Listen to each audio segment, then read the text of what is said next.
All right, I have 7:30, so I will call the meeting to order. Are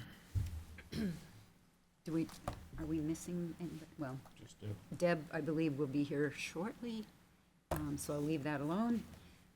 So first up is 7 Litchfield.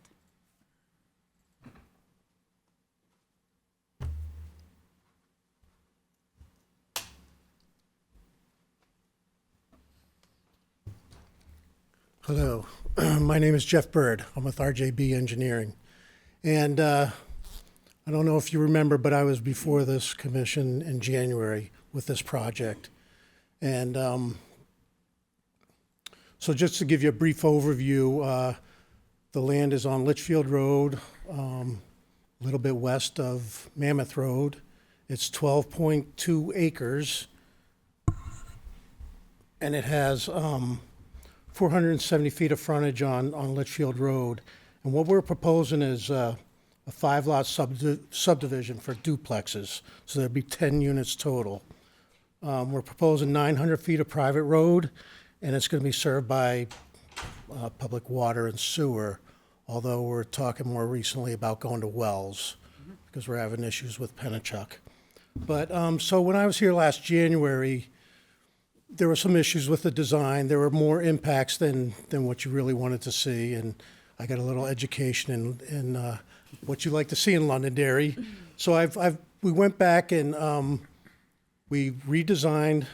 We shifted the entrance to the road further west on Litchfield Road to minimize the buffer impacts to Little Cohas Brook. And we did reduce that quite a bit.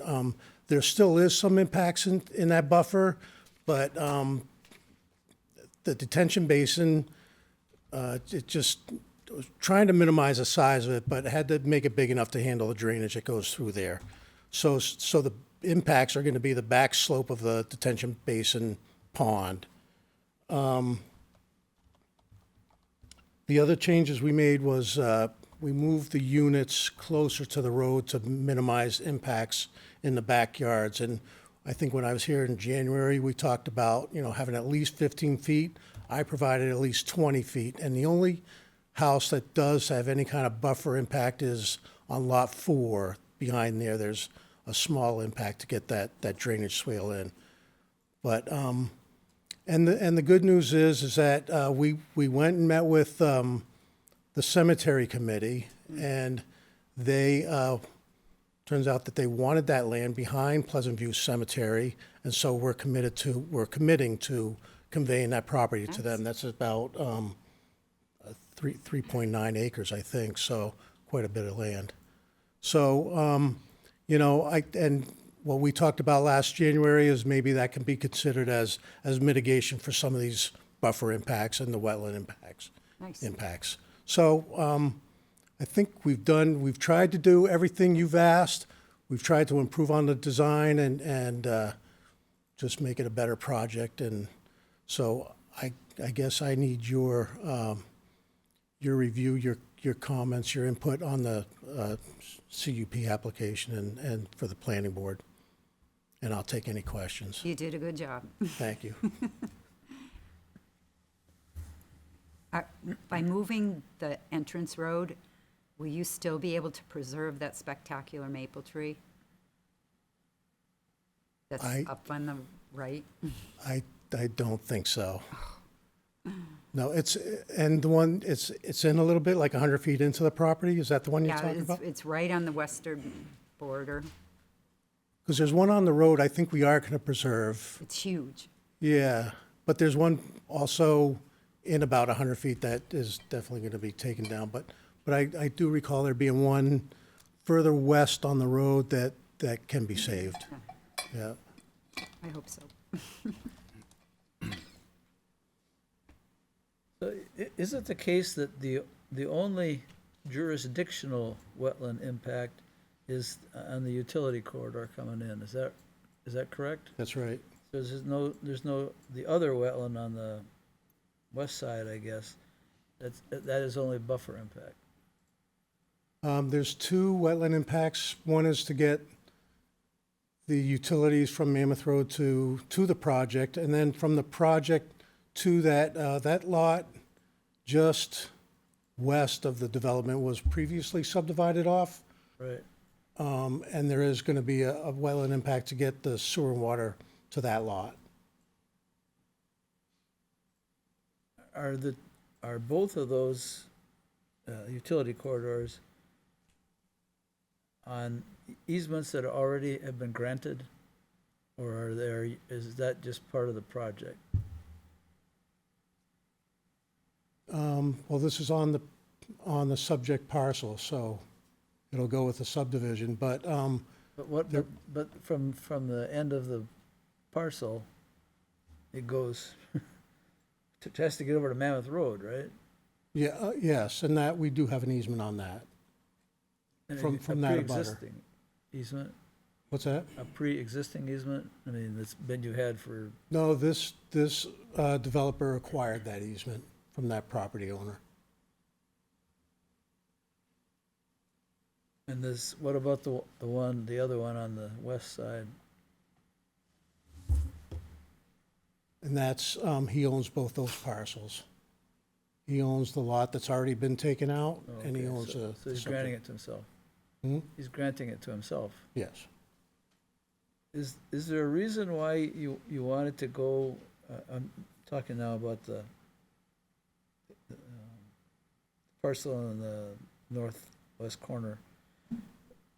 Is there a reason that you didn't go through the narrow part of that wetland? Northwest. It's kind of hard to tell from now. Here, as opposed to up here. Right.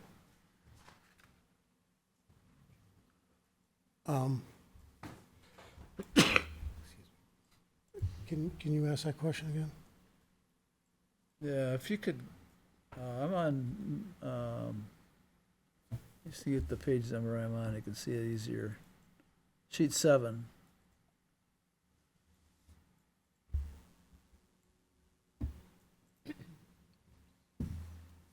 So instead of here, could you have come through here? Oh, I see.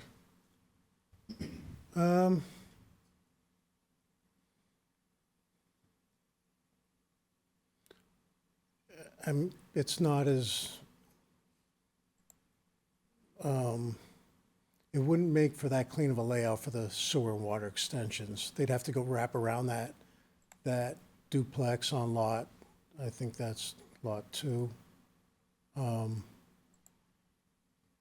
then cut across to that crossing, the more narrow spot, so, and these are temporary impacts. The wetlands would be, restored after the utilities are put in, so, and then also the house that's on the lot that's already been taken out is located right there at the end of that easement. So it doesn't really, it's not conducive to that kind of a layout. It's just not, would be very good logistically, I guess. Logistically or economically? Well, think of what, if I think that's lot 2. If the sewer easement or the sewer and water were wrapping around, oh, it's lot 5, I'm sorry, I was going around the other way. Wrapping around that unit and going in the backyard, I don't know, I guess it's something we could look at, but I just don't think it's as clean as the way it's laid out now. And if you recall, when I came in last January, I picked this project up from another engineer, and he had been working on a multifamily development on that subject parcel, and then the zoning change. He actually already, he's the one that worked on acquiring the easement from Mammoth Road to the subject parcel, and then had the sewer and water already previously laid out with that development. He actually had a wetlands permit, for both those crossings. And then that project fell through because the zoning changed, and I picked the project up, and at that point, we said, what are we gonna do? And this seemed to make the most sense, but it didn't seem to make a lot of sense to move the sewer and water the way they were laid out, especially since we already had the wetlands permits, you know? The wetland permit it expired in 2023. So, it's been before you, with that project, I guess. You saw it then, and you were okay with it, and the wetlands, DES was okay with it and issued the permit.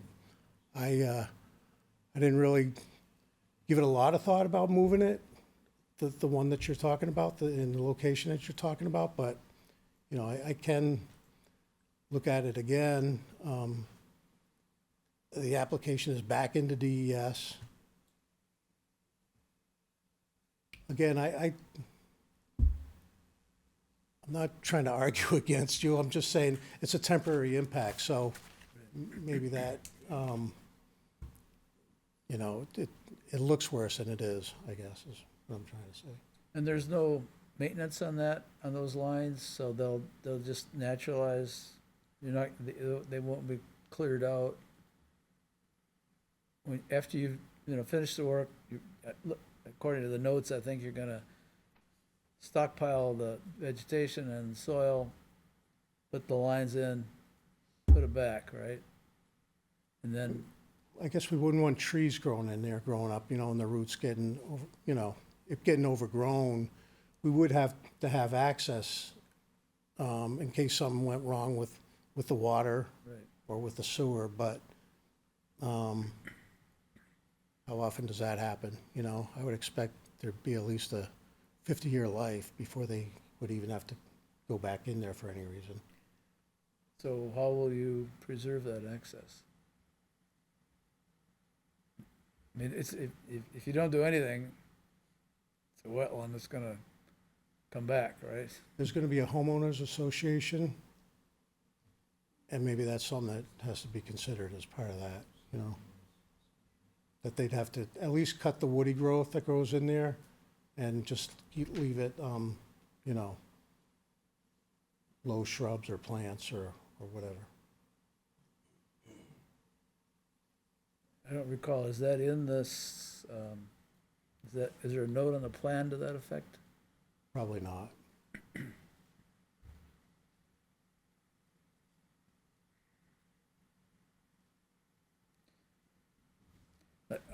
I would suggest in our comments that we ask them to look at crossing the northwestern wetland, the narrow part of it, instead of where it is, as a recommendation, and that the plan include direction to the homeowners association on how to maintain access to those two utility lines.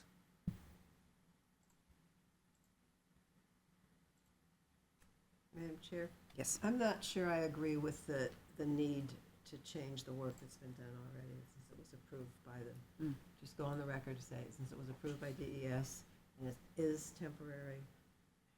And I seem to think that's the right way to do it. I just would go on the record to say I don't agree. Okay.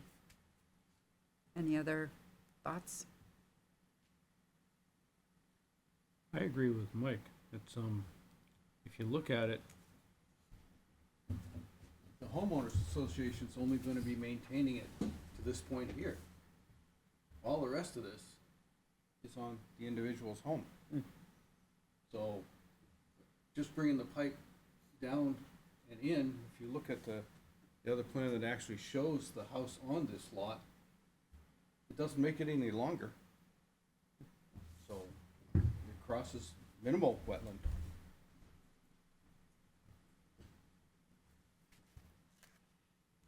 Do you happen to know if any soil testing was done for contaminants where that used to be a junkyard? I don't know. I don't think so. I think if you're forced to go from Pennachuck water to wells, then Marge's question becomes important. So I would say another comment would be that should the applicant change from what's in the application to wells, then soil testing should be done on the old junkyard.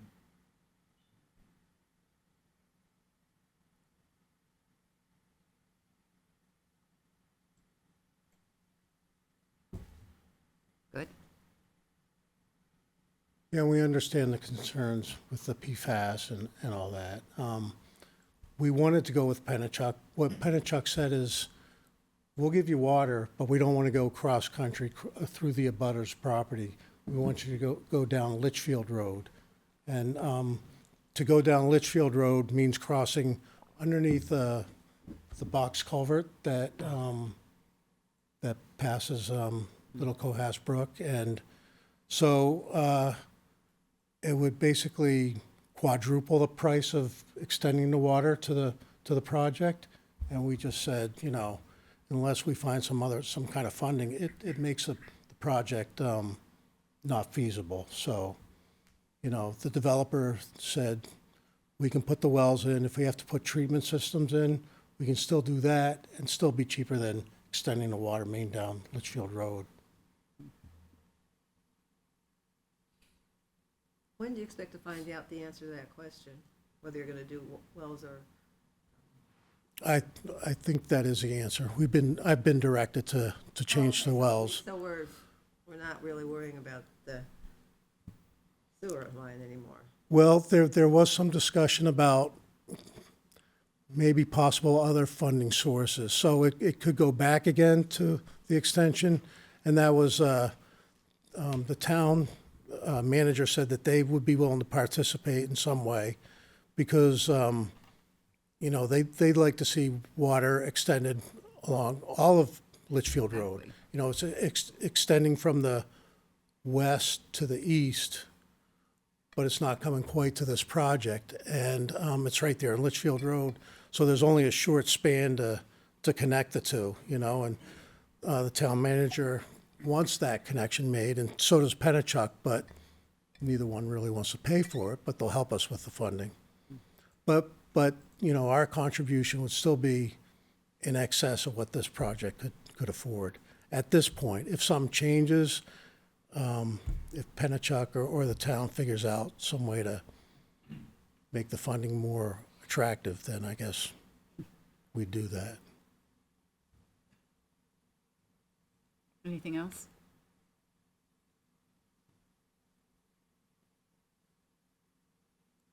I guess that's it. Okay, thank you. Thanks. Do you wanna, this is actually for dredge and fill, right? Oh, So you okay. need to send in Con- something to I- the state. Do to you want DES. an actual motion to stand on? Might as well. What I have is to suggest crossing the northwest wetland at the narrowest place and recommend that the condo association have plans to maintain access to that sewer easement by cutting cutting down the woody plants. And if wells are to be used, then soil testing should be done. If That's, you want that as a motion, I'll make it as a motion. okay. Second, oh, I can't, Okay. I'm not voting, sorry. Oh, okay. I second. Okay, motion by Jean, second by Al. Any further discussion? All in favor? Aye. Opposed? I Abstained? guess I'll abstain, Okay. Well, because Deb, I'm for part of it, but okay, it's all good. Deb abstained, everybody else was for. Can I make one more comment? Sure? So if I move the sewer water line to that other lot, then there is no impact on the project. The impact is on that other lot. So Oh. the, You still have the sewer line crossing the easement From Mammoth. right, from Mammoth, and that has to get maintained. right, that's right, yep. Okay, thank you. Thanks. Okay. Lost my agenda. Look at mine. Yeah. Just look at it. Thank you. All right. 15 Pillsbury's next.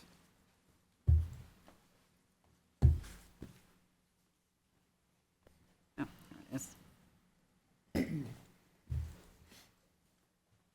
Madam Chair, I'm going to recuse myself from this discussion because I'm in a condo association. I have a 133rd member interest in the land that butts at Kitty Corner from the intersection. But just out of an abundance of caution, I will recuse myself. Fair enough. I would like to retain the right to speak as a whatever. private citizen. Okay. Yeah, can be close by.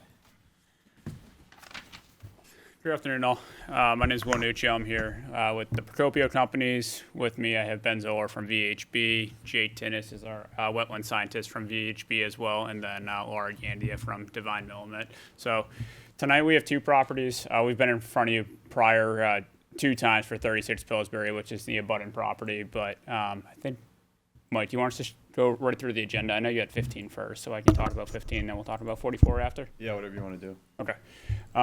So 15 Pillsbury, the reason we're going in front of planning board is just that this is still part of 15 Pillsbury, which is part of the whole Woodmont Commons PUD WC1. So the intent of us going through planning board right now is just to subdivide this. There's no plans there right now. There's no density on that. There's no units.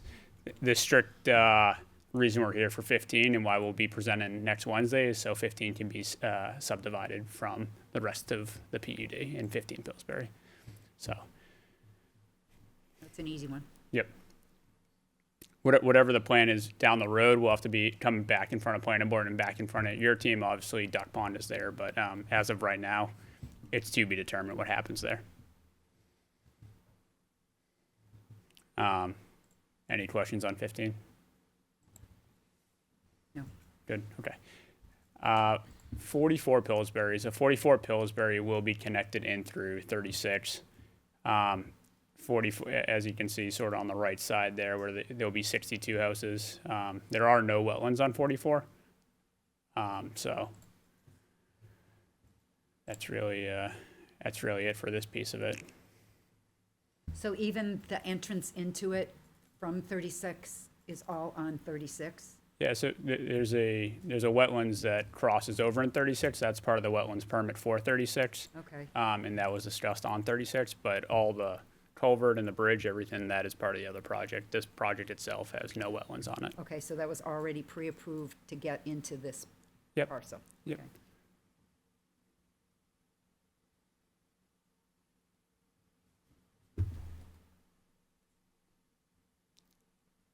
44 is just to add some more color commentary. The 15 will be planning board. We're going next Wednesday, 12/3. 36 will be 12/3 next week. 44 is in design review now, so that hopefully will be, Q1 of 26. We go in for that. But relatively straightforward.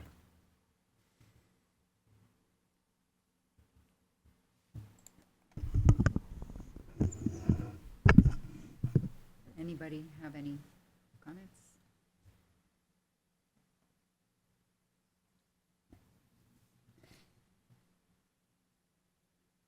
All good?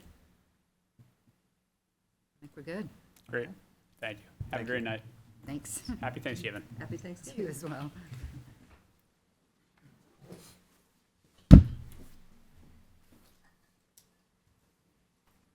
Anyone for public comment?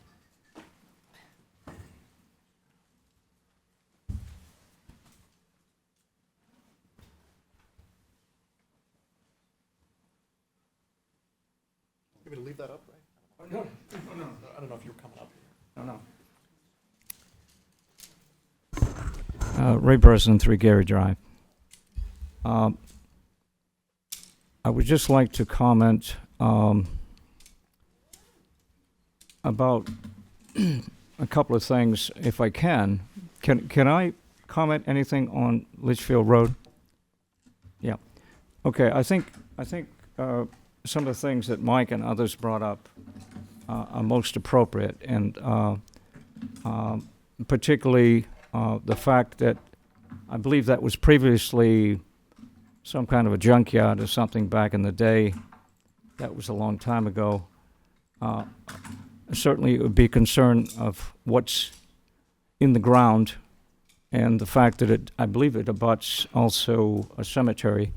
That piece of property is fairly high elevation, which we're always concerned about stormwater runoff, which would run in the direction of Little Co-West Brook. So I just want to say that. Beyond that, well, no, hold on, wait a minute. We're talking about water to that location. If I understand, they say they want to put wells there. That was also brought up, so I guess that was covered fine. So moving on to 15 Pillsbury.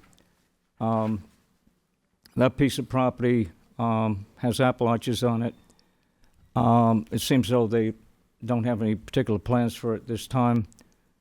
Personally, I'd like to see it stay as is because it also abuts the duck pond, a beautiful area that should be appreciated, and also the brook, which I call Spring Brook. I don't know what the technical name is, that comes off Spring Road, that comes down there, that feeds the duck pond, and then feeds the brook that eventually goes down and goes into the other wetland.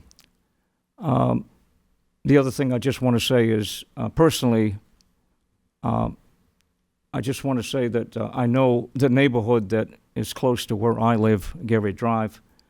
I hope they will provide the appropriate buffer, which I think is 50 feet, and remain trees along that area.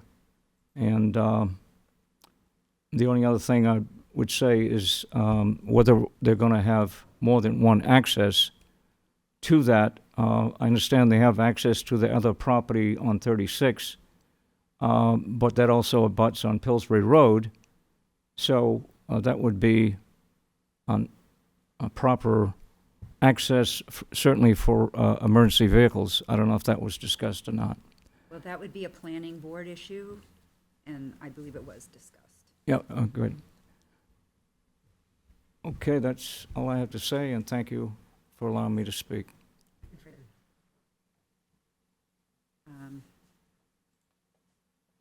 We have two people who have applied to be on the board. If, is it Harry and Gary? Which is going to confuse me greatly. If you, and either one or together, you want to come up, ask questions of us, we're happy to answer them.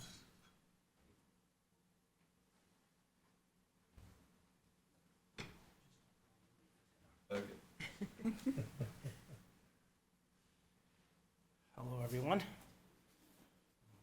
This is Harry. I'm Harry Schwartz. I live at 26 Sheffield Way, right off Gilcrest at the end, near South Road and Kendall Pond. I've been here for a year. And short and sweet of it is I saw an eagle land in a tree right near us, and I said, that's it. It just isn't Massachusetts. So fell in love with the place, and the more I've been here, more people I've met. I'd like to be a part of the town. I feel I have things to add based on my education, maybe little experience. I have a tremendous amount to learn from everyone, which I will do. But I would really like to be a part. I don't think I have any questions. I think I'm too much of a rookie to have any intelligent questions at this point. But if you want to ask me anything, I would be happy to answer and listen. Well, you've got a little taste of what we typically do. We look at plans and express our opinions on impacts to the wetlands. Some of the other things we do is monitor our properties. So how do you feel about walking around in the woods? I feel fine with that. I've done it for years up here. Yeah, for many years. we don't do it often, but we do. It's something that needs to be done. Even in our area, right off Gilcrest, there's a brook, I'm not sure the name of the brook, That's Beaver Brook. yeah. Beaver Brook. That's a big one. And it's, just beautiful to walk through there and just sit and listen. And I see you all as a sort of a dichotomy between managing natural population growth as it happens and preserving the natural resources which our children and subsequent grandchildren and others certainly have the right to experience. Sometimes we even stand around looking at a boat dock, trying to figure out how to figure it out. Well, it just so happens I'm acquainted with boat docks. Very good. It Heavily was quite acquainted. challenging. Heavily acquainted. Yeah, I come from Gloucester, Massachusetts, and volunteered in the Coast Guard for many years, and boated and fished for I don't know how long. I was very, very little, very little. My mother was the first lobster woman, actually, in Gloucester, Good for her. ever. Girl. And boy, she took a beating the first few years.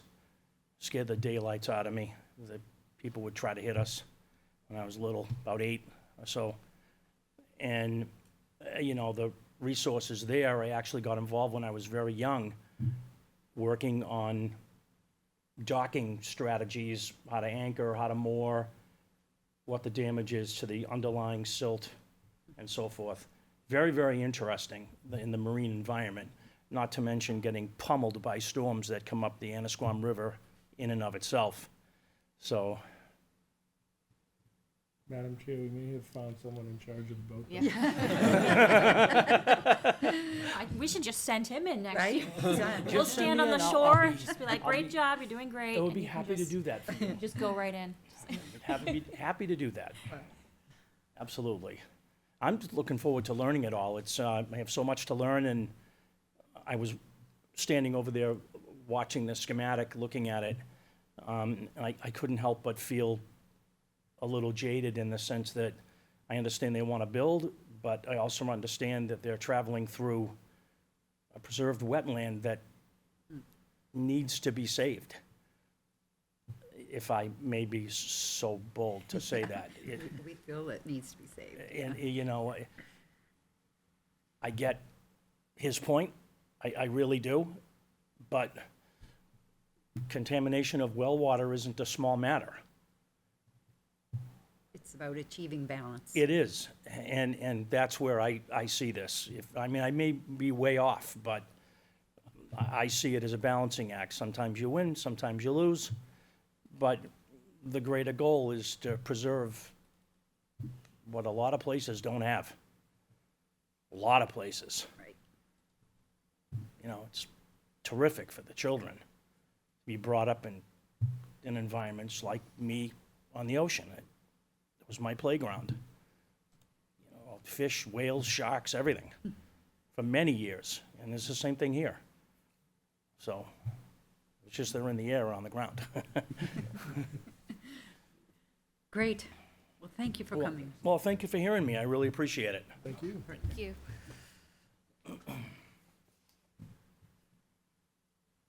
Did you want to come up, Gary? I don't have a lot to say. Okay. I've been here since 1986. Could you come up to the microphone? Because the people at home won't be able to hear you.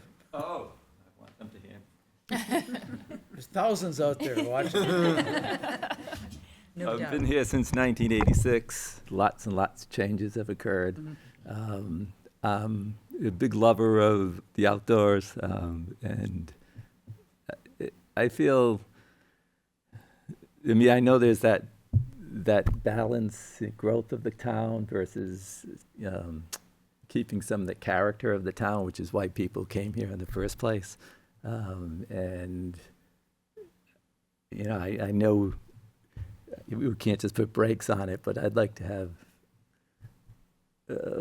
some preservation of some of the land that still exists. So I'm interested in doing that. So. Nice. I thought of it well. Harry was up here. in November, beginning of November, so you just missed it, every year, the New Hampshire Association of Conservation Commissions has an all-day conference, and they teach different things. They teach about wetlands, they teach about conservation easements, and they have one class that's for beginning conservation commissioners, and I'm hoping that's something that both of you, either of you would consider attending. I always enjoy going. And then there's another, is it April that's saving? Usually first week, not Yeah. Easter, somewhere, they Yeah, avoid Easter. I but think that's it's it, in April. It's another similar thing that's called Saving Special Places that focuses again on conservation and preservation of all of our natural resources. They're both beneficial to helping us understand what we are here for. Yeah. I mean, I've been a member of the Nature Conservancy for a long period of Oh, time. nice. And that concept of buying private property and putting it, away, I think is a great idea and stuff, so. Well, good. And glad you could make it. All right, thank you. Thanks. Thank both of you for stepping up. Yes. Absolutely.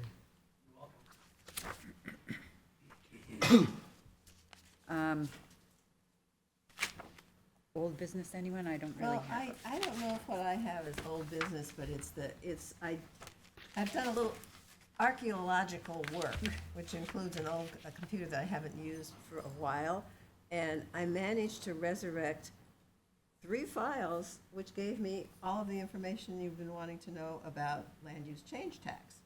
Nice. And I didn't get it in time to get it to Mike, but I did print some up, and I apologize. You can have- take them home and look at them. I have what you sent me. Oh, I know, I did more. Oh, you did more, okay. Did a lot more. So you guys can, and I didn't do it right, so they're on 2 pages, but, anyway, it's interesting reading. And apropos of this and all the files I have on my computer, I was chair, for you guys, I was chair for a long time before March graciously took over. And so, and I'm a file person, so I have a lot of history and I have a lot of information, and it's good, and I've got to get it so we can, have it in a place we can use it. It's not going to be done before Christmas, but I would hope to share with you and then the generation before you, which I've not shared it with either because life is crazy. So anyway, but you can take a look at this. We have acquired see what you have there, see if it comes out right. There should be 2 pages. So you made enough for everybody? I did. Actually, I made more because I pushed that button I could push wrong too. Or I didn't see it in time to see whether it was 8 or That it got carried away? it got carried away. Thanks. And but anyway, that's it. We have acquired a lot of money. Some of the money we had, which is not on this chart, was part of the town and the warrant articles. That's not there. I have all that information elsewhere too. But it's in the multi-million-dollar range. Nice. But we just have to, as part of our moving forward plan, we're gonna have to figure out what we wanna ask for if we wanna change the land use change tax thing. So, Thank you. you're welcome. It was kind of fun. Super. Any other old business type thing? Oh, thanks. And if anybody really if you want, Mike, you want a file, I can give people files. I just think it's complicated. Justin actually came through with a good spreadsheet of land use change tax that goes, Oh, you mean I did all this for nothing? no, because this has got a lot more detail in it, but all I'm saying is, I'd say, finish up your work. Well, and you may then, not go back. I found one that was a Xerox of something that was before I was on the concert, 82 through 90. And 82 was before my time even. yeah, with both of us. So, there was money that was coming in because there was a lot of land, there was land in current use. But, okay, good. but yeah, just send it along, I will. please, Great. thank you. That brings us to new business and strategic plan.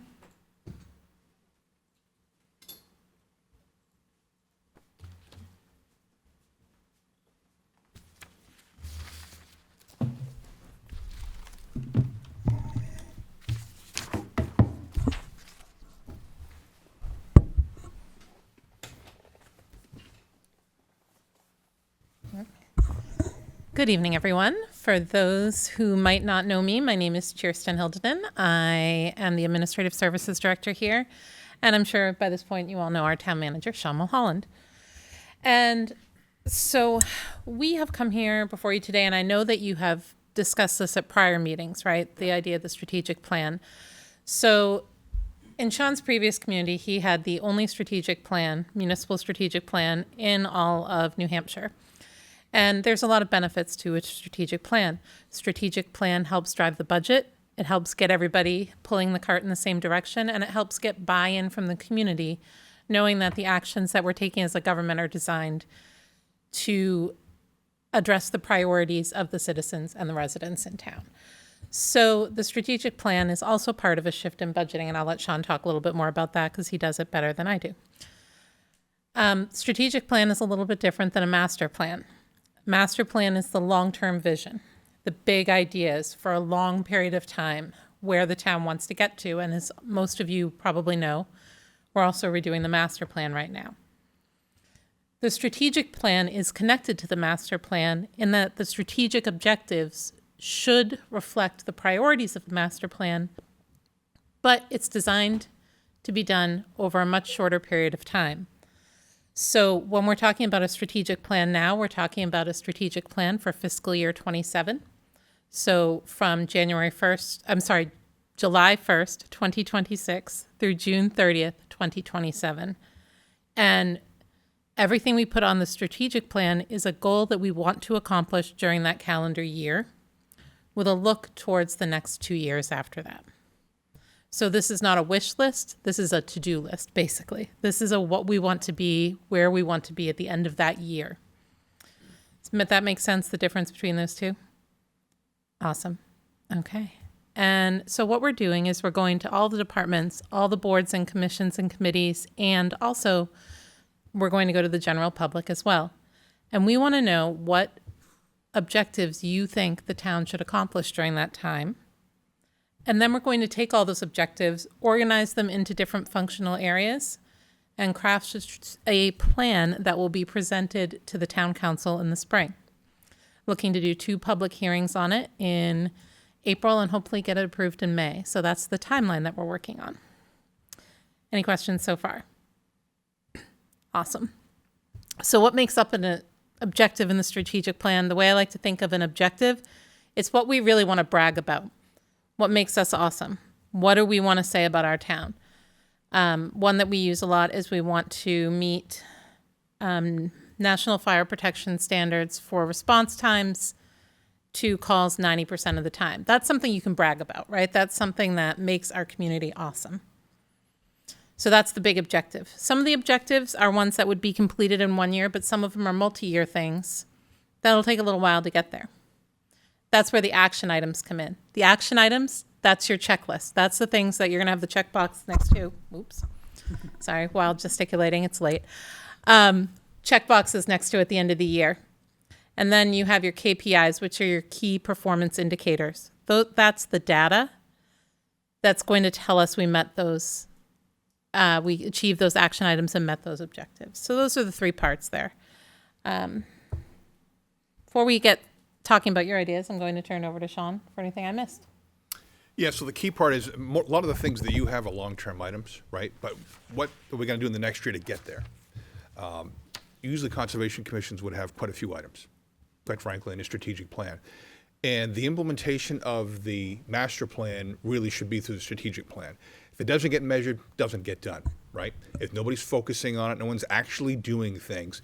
When you look at things that are going to occur in the year, we're actually going to do those things. And we're measuring those on a quarterly basis during that year to see if we actually got there or not. And if not, why not? What is holding us up? What are the issues that are in the way? Otherwise, quite frankly, I've seen a lot of master plans and they look really nice. They're great on a shelf. They collect dust, but nobody actually does anything with them. And all the work that's put into those just doesn't materialize. It happens quite frequently in communities. They tend to be cookie cutter.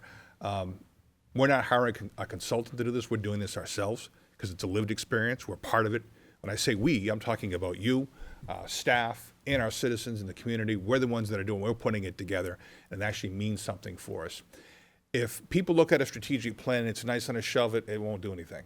We've got to actually work through it again, look at each quarter, we're looking through it to see if we're doing those things.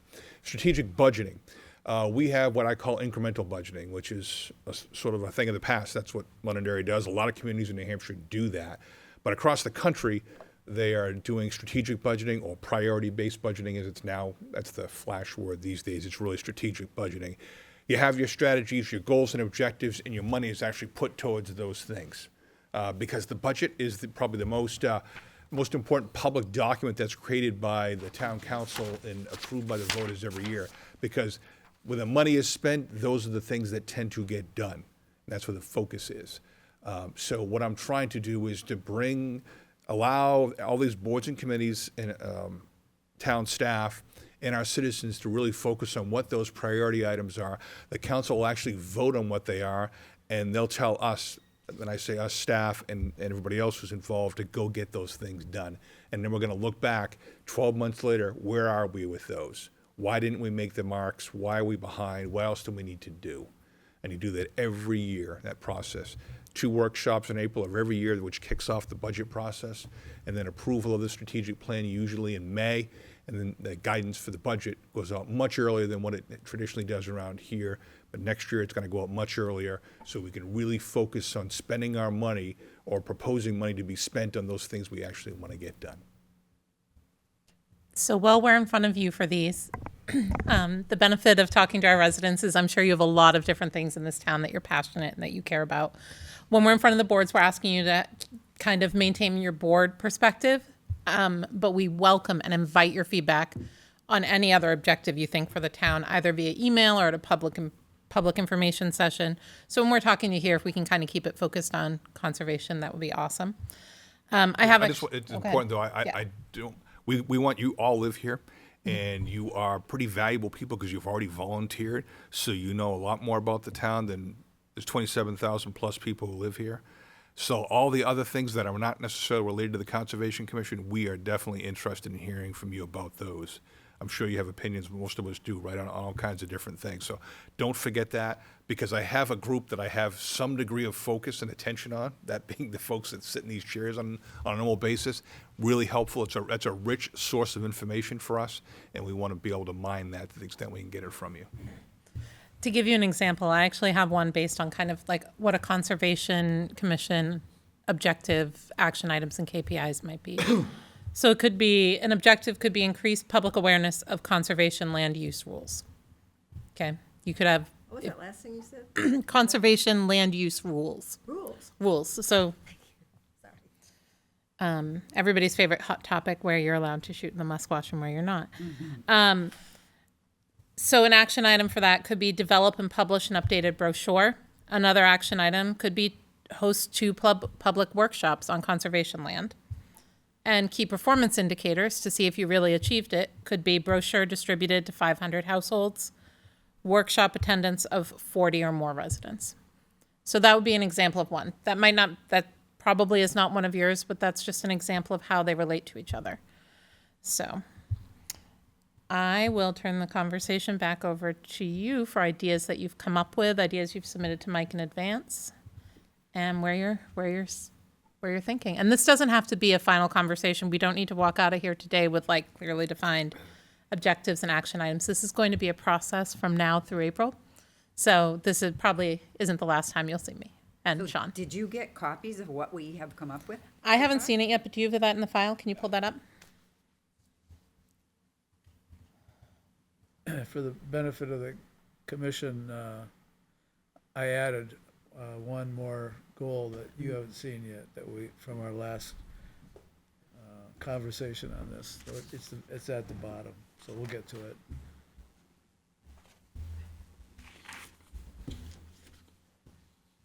Y'all were detailed. I like this. Conserve 30% of Londonderry's land area by the end of 2030 with an annual increase of greater than or equal to 100 acres. I'm reading this just for those people at home who might not be able to read this clearly. Communicate the value of conserved land to the public. I was really close with my example. I thought you had peaked. There we go. That's it. I'm going home. Create recreation infrastructure at Lithia Spring.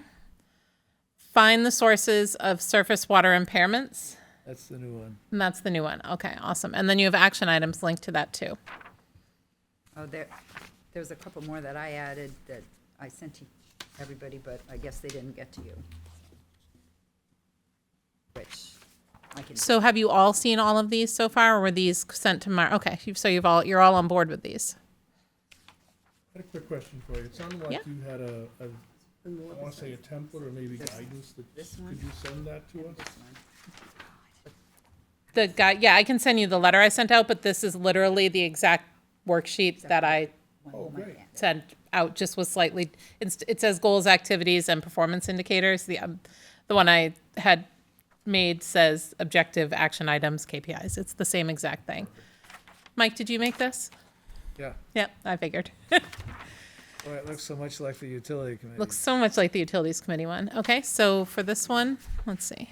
so we have two more, or there's two more that I've added that Yeah. you don't have. Okay. One is establish a forest management plan, primarily with the musquash to begin with, and then create a structured monitoring process. Yeah, that was on the copy you guys got, but apparently didn't go to Mike. I didn't know it needed to go to Mike. What was Mike's Belz's? What was the one you Scroll added? down there. There we go. The one at the bottom about sources of finding the surface water. sources of Okay, it's on the water screen. impairment. Yeah. So, yeah. We may need to adjust timelines a little bit on this because some of these are slightly earlier than the time period. It doesn't mean you can't work on it before the time period we're looking at, and that's actually an important thing. You might actually check off a couple of these between now and July 1st, and that's awesome. That means when the strategic plan kicks off for fiscal year 27, we already have project status, which is great. We already have in process for that status. Back at the top, you want to get to 30%. Where are we right now? Do we know? Used Well, to know. Mike can probably tell you better, but it depends on how you count. Yeah. But if you talk about just town-owned land and town-held easements, and easements are held by others, or land held in conservation by others, I think we're on 17%. Does that sound right, Mike? I'm not sure about the exact number. And that does not include things like power lines, ball fields, school property, Right. things that are green, they're open space, but they're not conserved. Right. Was that what we used to call green infrastructure? No, it's different. No, it There was depends. another word for it, though. I think it was just called open space. Yeah. No, I thought a more technical term used by professional people. So we would need to work on clarifying what we mean by conserve and 30%. So that would need to just take a little bit of time to define that and make sure that everybody is using the same terminology and means the same thing by it. Right. That'd be 500 acres. And is that going to get us to 30%, presumably? Oh, Right. That's why it says greater than. Yeah. Okay. Okay. If we could do a Woodmont, Okay. but we want to make a little progress every year. So we're going to want to these are fine the way they are, but we want to have some more detail about how we're actually going to get there, right? Which I know you're already working on, but I mean, Well, I tried to put that in some of the action items. yeah. Yeah. Well, we get some administrative items we need to figure out what we have right now, if Yeah. we're counting those pieces, those easements in conservation. Because we're gonna wanna take a real good measurement of this to see what progress we're making and how far behind we are, as we move through this. And then so we're looking at least 100 acres we wanna do in the next year, 100 acres plus. So- that we can get ourselves, so we stay in line with that goal of getting to the 30%. Because we're gonna do a status report at the end of the year, and we're gonna see where we're at. If we're on track to be the 30%, so be it, but if we're not, we're gonna report that too, and how far behind we are, so that. people, I mean, our residents need to, as you can imagine, need to see that. It's hard to get their hands on that. That's why when we can show that real data, look, in order to get to 30%, we need this many acres and we're falling behind by this much, and here's the reasons why. So that'll be, as it starts to build on itself year after year, that becomes really important to be able to look back and measure that, so. The other thing is we have to prove to our residents that we need, why we need 30%. Yeah. It's just nice to throw the number out, but they will say, well, it's green where I live, you know, so, Yeah, that's goal number 2 down oh, there. okay. So the other thing you might, so I see in this objective that you're saying that you want to increase by about greater than or equal to 100 acres a year. Would potential areas to focus on be part of that open space plan, or is that a separate action item that you would need to do? Because if you're planning to increase it by 100 acres each year, you would have to have some, Well, we have our green infrastructure map, which okay. we've established ratings as far as conservation value on Okay. these properties and prioritized by. And that's up to date? Yeah. Oh, that's activity number 1 of goal number 1. Up Okay, to- that's the open space plan, the 2013 open space plan. Okay, cool. I just want, and again, this is where it can be useful having somebody who doesn't spend all the time ask the questions too, because make sure that everybody has the understanding, because we're going to need to be able to explain this to residents who have no idea. So good. All right, so the next one, communicate the value of conserved land to the public. Publish monthly conservation matters, sponsor monthly hikes on conservation land or talks, revive, expand listserv of people receiving Conservation Commission emails. Articles published. Update our Facebook page. Oh, and we also have that, the thing that we paid so much money for, our recreation plan. It's in the, it's somewhere if you go into the front page. It's on the but website. I don't know if but- people are using it, and if there's any way to tell. There is some way to tell. Yeah, so that's certainly somewhere where staff can, in particular, probably Mike and I can help you establish a baseline for that one and figure out how you can grow it. I would say you probably have a lot of opportunities for growth there, just from my understanding of the traffic on the website and what's publicized there. So, I would encourage you to also think about video and podcasts to communicate to people. That's, one of the more effective ways to communicate people, especially in this day and age. A lot of them don't want to read things. They're accustomed to watching videos, short videos, listening to podcasts and things of that nature. And we have a cable TV station here, so we have the resources to do that. 2 podcast studios in there.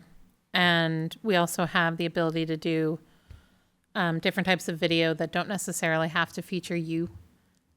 We have animals. We have the opportunity to animate scripts. So there's a lot of different ways we can do that. So I saw Deb be like, oh, no, I'm not, you can't make me get on camera. I should have probably expanded, that's that second bullet where it talks about cons talks. That's what that would be done through the access center. Okay, most likely. great. Or, but it could be the Did some basement of of the those, library. didn't we? Mark Oswald. Well, Do- Al Sypak has offered to interview anyone who would, Al Sypak, what he does Yeah, with yeah, the yeah, cable, yeah. and anything we want to talk about, he is happy to program us in. But also showing the video of these places, because you two of you gave me a tour, and I would have never known a lot of these locations. And like Harry, he's new, we live in the same neighborhood. So we're all new in that neighborhood, so Yeah. we don't know where these resources are. And a lot of our residents, there's a lot of people moving in this community, a lot of people moving in and out. People have been here for years, they probably know where all this is, but a lot of other people don't. And this is sort of a way to help explore what Londonderry really has, because I didn't realize that until, again, the two of you brought me on that tour the other day, a couple months ago. So that's, just think about that. And I would also encourage you, when you're thinking about these things, to think about shorter clips. Yep. As somebody who spends a lot of time Surfing? scrolling through TikTok, like, and stuff. huh? Like on TikTok and stuff. Yeah, Make like, little- think pickup line, right? Like when you're waiting to pick up kids, you're like, okay, you only have 3 or 4 minutes, so you're just going to flip through those things. But a 30-second video can make impact with perhaps people who you haven't reached before. who might not sit down and watch a whole thing, that's where that 30-second video is going to do a lot more. Get you. Especially those moms in the pickup line. I say that, but yeah, like seriously, it's the times that I spend, or like that's an audience that maybe you're not going to reach with the web page, but you can reach if we can get into the algorithm. So that's a whole separate conversation. But yeah, like yeah, you get it. Yeah. So we graduated together, so that's why I keep looking over at Al, because I'm like, all right, yeah. I was like, I know you do the same things that I do, but it's really like I get a lot of questions from other people in town. So what's with this blank thing? And they're people with kids and they don't engage a whole lot. But if you look in, I think there are people who would love to engage with conservation if they knew more about it. There's on the Londonderry, like the mom's page, Londonderry mom's page, there's a lot of stuff lately. What can I do with my kids? Something free, something whatever. There's so much, stuff on there all the time that if we could do a little TikTok waiting at Moose Hill or in front of whatever, like all around there, take a quick minute right after school, because I see people walk their kids down the street into Max Apples right after school because they have 3 kids and they have to get that energy up before they go home. So, you're right. If people start following, and then it just spreads, because as you guys know, well, being a mom of a 4-year-old, that is the biggest spread that we would like, is for young moms in that line. Once they start talking, it will just explode. It's very true. So what I would challenge you is pick a goal. We're going to make 1, 2, 3 of those, whatever it's going to be, and pick your highest focus areas to do that. I'm encouraging all departments to do the same thing, and other boards, to tell that story in a different way. We have to communicate to the residents, people who live here in a slightly different way. And I'd ask you I encourage you to think about that. And then we'll provide the support, technical support, to make it happen for you. I keep finding new toys to play with, so I'm happy to help sometimes. The impairment one, we got a lot of work to do there, as we know. And we've seen firsthand on one of the other tours we went on about some of the issues. Got a lot of work to do there. Even though we don't have the statutory authority in many cases, but we certainly know the people who do. And we can enlist their assistance at the state DES to work on some of these issues. But there's a big miss in that. There's no connection right now, that we're not doing that. We're not proactively taking that step. And I've got staff and code enforcement that I need to, I'm going to be insisting that they start to take a more proactive step on that, and then making those notifications and documenting those notifications. All right. Create recreation infrastructure at Lithia Spring. That's continuing a goal that you had when you acquired that property, right? That's just moving with something that's already a priority for you. Awesome. And then scroll down a bit. Sources of surface water impairments. Sean, I'm curious to hear your thoughts on this one. That's what I was talking about. Okay, there. You Okay. know, we've got to be looking at our nitrate levels. We didn't do the wet weather testing we were supposed to do this year under our NIPD's permit for stormwater, which we need to do, and we need to be more aggressive about doing it, not just checking the block that we did it to meet the federal requirements, to really get a good baseline as to where we're at, and updating that on a regular basis. So that's going to be important for us to do moving forward, and I'm insisting on my staff doing that from our permit, our NIPD's permit. There's obviously there are other entities and private properties that are creating stormwater discharges too that need to be looked at, especially the amount of salt that's being used, and oil runoff and those sorts of things with parking lots. And this is actually an excellent example to show the linkages between departments, community partners, and boards, right? So an objective like this actually links to our Public Works and Engineering.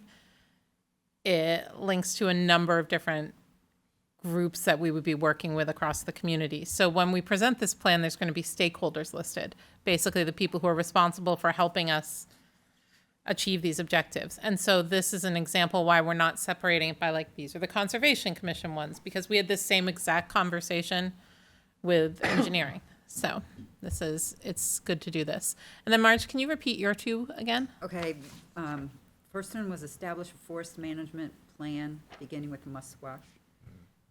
Activities that I have listed are prepare an RFP for the for a forester, which I've actually just done. Review proposals and contract with a forester, establish priorities, plan periodic updates on progress, identify timeline for deliverables, and then performance indicators, initial meeting with forester no later than February 26th, maintenance cut of the Fish and Game Rabbit Habitat Project no later than November of '26. Completed management plan no later than June of '27.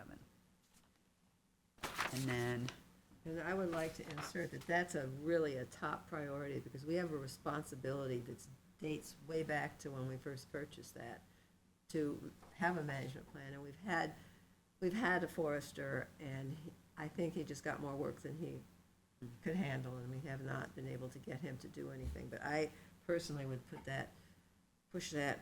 And Marge has done a great job of setting up what we need to do, but I think I would say, let's get on that one as fast as possible. yeah, So is that the general consensus that that's one of your top objectives that you really believe in strongly that you need to do because it's overdue? yes. And we used to be a official town Tree farm. tree farm, and we got awards for our tree farm. Yeah, we and, did. And it was always the sort of thing that you could come back, if you missed a year of the evaluation, it was okay, but we've done a good job. We need to have that recognition back. And the forester, we need him to do that. He knows the regulations and he knows, It's very easy, but we yeah, can't do but it. we just need to do the reporting. And then the last one I have is to have a structured monitoring process. A few years back, we were amazing at monitoring. We had somebody who was just very good at tracking it and getting it done, and that person has left, and we actually need a technology person to create what we had was a live document that we could, if somebody monitored a property, they could come back, enter what they found, and it would keep constantly updating. But we just didn't have the technology to get that done. We created an Excel sheet, and then it kept getting screwed up. When somebody entered their comments in, it would, create a new document, and then you had 42 documents out there, and we didn't know what happened. So technology is our stumbling point there. So my activities would be update the list of conservation properties, because we have acquired some in the last few years. Create an interactive log of monitoring activities, establish schedule for monitoring, performance indicators, dedicated monitoring person, ? Create a log that includes the property, the executory interest, required monitoring frequency, reporting requirements, monitoring notes, and links to reports.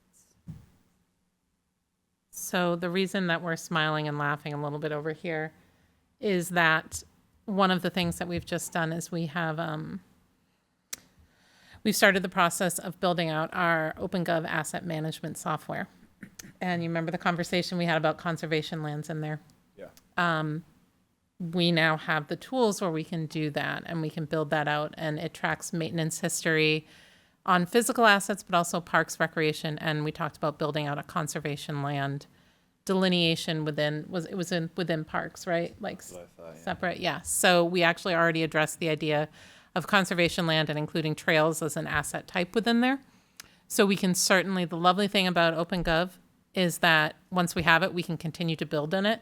Like they do the initial setup, but it's open architecture, so we can actually build out a portal where you can go in and put that information in and have it available. You'd have inspection sheets, so when you do those for each piece of that, and you just check the box, and you could do it on a handheld device if you wish to do that when you're out there. And you can take pictures and upload it right to the asset management program, so that way you can track the history of whatever's going. You can Nice, also attach because- video in there as well.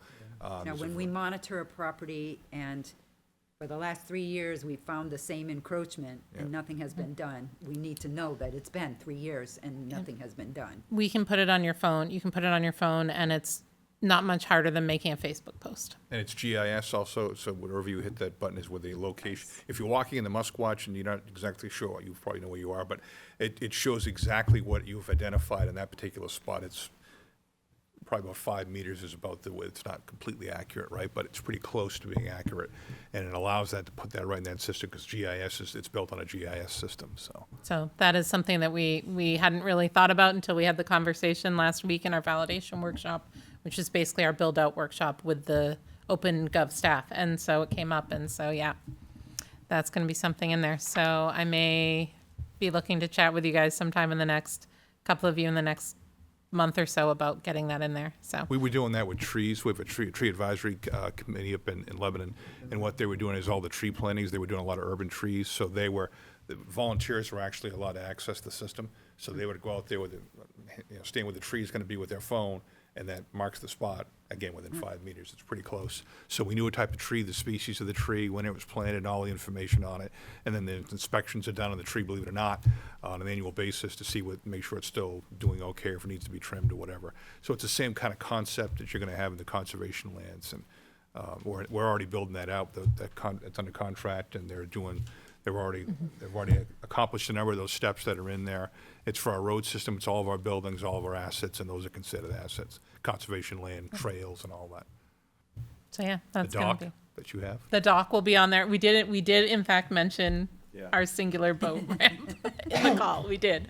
Our token Sorry. water body. Yeah, Mike's heavily involved in this process too. So he's just as informed about it as I am. So you're lucky that he's your staff member because he's going to be able to keep you up to speed on that as well. So, yes, because it's so this stage of the process is so GIS based. Yeah, so we actually have something to help you with that. So if you'd like to move forward with that, that's a good one. And I just also want to let you know, to give you another idea, when I was speaking with Heritage Historic District Commission, one of the objectives that they're trying to build out is to create a plan for the historic district.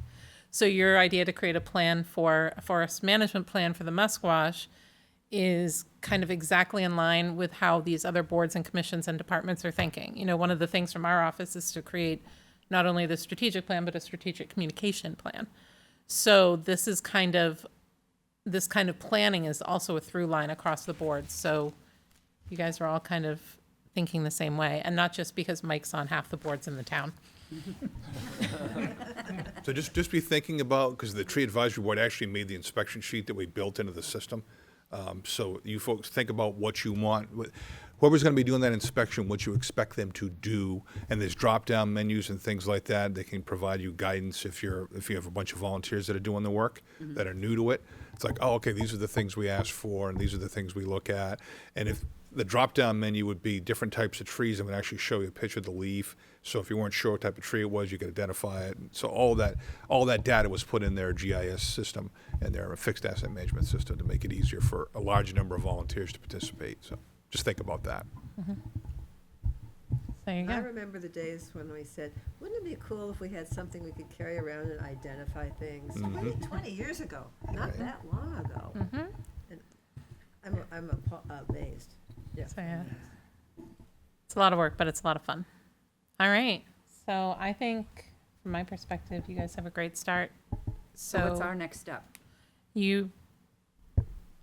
So we're going to want to fine tune some of these a little bit just to make sure we put a finer point on them. Because I don't like plans that don't go anywhere. I'm really detailed about making sure they actually get done. So I want to make sure there's some pretty clear direction as to what we're going to do. And we're going to be checking on this to see where we're at. So again, if we want to create the inspection form, right, by which date are we going to get that done? You already have some pretty good deadlines on there. So the ones you came up with, I think, are pretty well fine-tuned.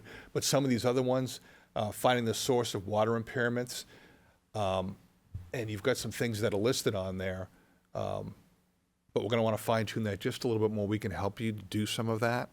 The other part of it is, I don't know if you've looked at the City of Lebanon plan, but as Kirsten talked about, all of the other groups, the nonprofit groups that are helping us, they actually get tagged and they're identified on there. So if you have any of those, we're going to need to know who they are, who are going to help us out with this. I don't know who they are here because Well, we did I'm still something new. similar with the water resource. We, Right. you know, had what needs to be done, and who's involved, who's going to be responsible, and Yeah. who's the secondary involvement. I think you're going to find this very similar. It's going to be very familiar to you from that. I forgot about that, to be Yeah. honest. And yeah, I think that's going to be very similar.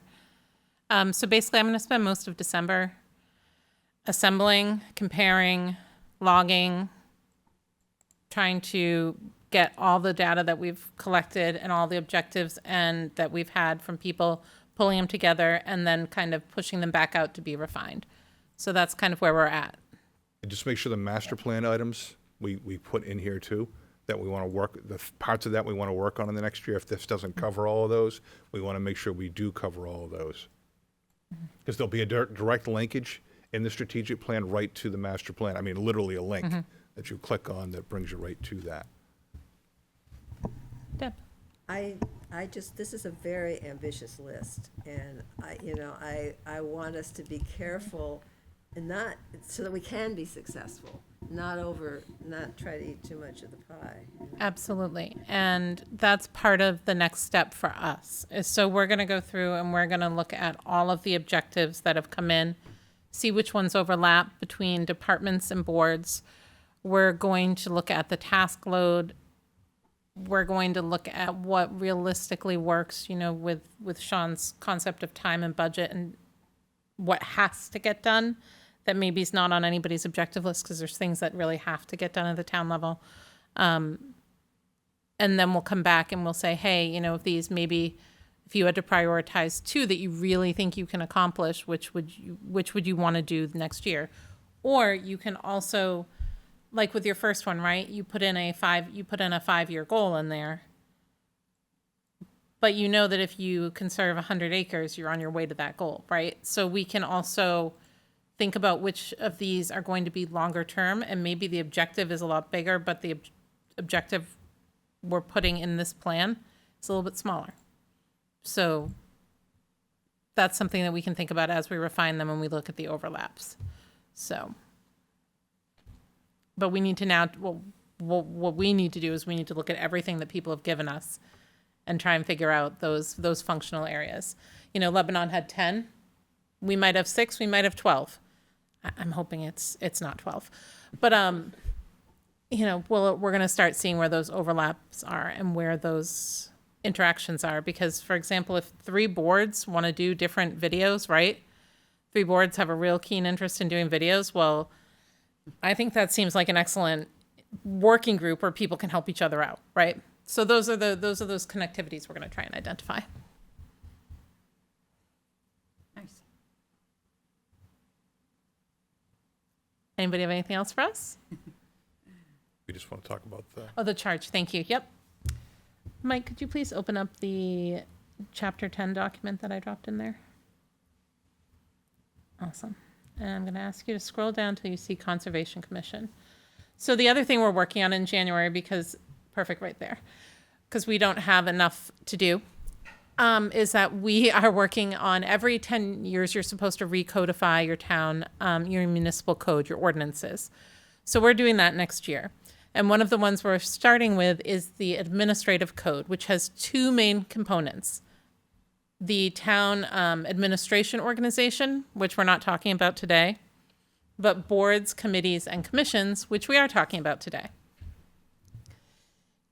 This is going to incorporate your commission charge into the municipal code. It codifies the purpose of your commission. Now, yours is very kind of straightforward in the fact that it is a very clearly defined statutory commission, so there's not a lot up for debate here, but we just want to make sure that we are all on the same page in terms of what you think you do and what we want to put in the code. So obviously your authority comes from both the New Hampshire state laws and the town charter. Your appointment terms, 7 members appointed by the council for staggered 3-year terms and up to 5 alternates appointed by the town council. Now you currently sit 3. We could stipulate there, but then that means if you ever wanted to expand and add alternates, we'd have to change the code. This lets you stay with 3 for right now, or expand up to 5 later. 3-year terms. 3-year terms, yes, and that is stipulated, and that's code and charter.